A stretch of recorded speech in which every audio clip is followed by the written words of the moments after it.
Welcome to The Rise with Sterling Phoenix. This is the show for ambitious leaders and bold professionals who want clarity, momentum, and results without burning out.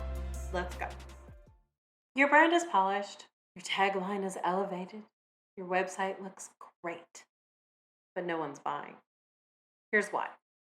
You're being polite. And polite brands, well, they don't convert, or at least not very well.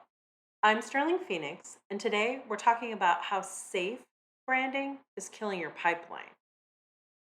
If your brand isn't getting reactions, good or bad, well, then you got a problem. Because here's the deal. Safe is not the same as trusted. Professional is not the same as persuasive. And polite is not the same as powerful. And right now, way too many brands are hiding behind vague headlines and vanilla messaging, hoping to sound, quote, elevated, but they're actually just being forgettable. Let's call it what it is, polite branding syndrome. Here's what polite branding looks like.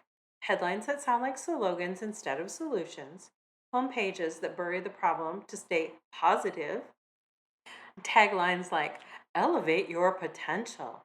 What does that even mean? And copy that plays not to offend, so it doesn't actually connect with anyone.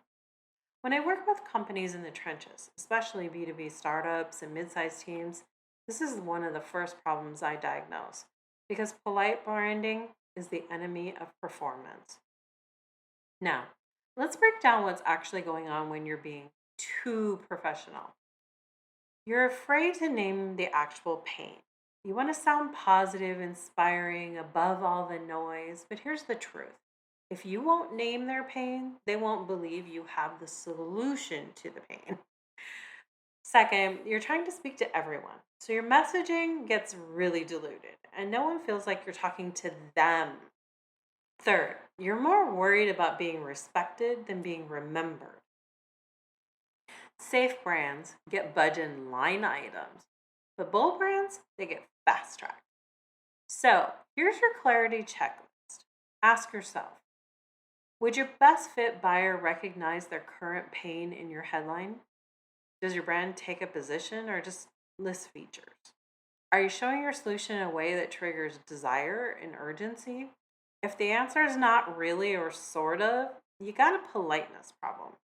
And that means you've also got a conversion problem. Now, you don't need to be loud and you don't need to be rude, but you do need to be clear. And clarity often sounds bold because it's real. So stop trying to sound like the industry and start sounding like a solution. Now, want to test your own brand for politeness syndrome? Run the messaging clarity test at sterlingphoenix.net and see if your homepage can pass the 8-second gut check. If your message doesn't feel like a direct hit, it's not converting. Fix that first before you launch another campaign.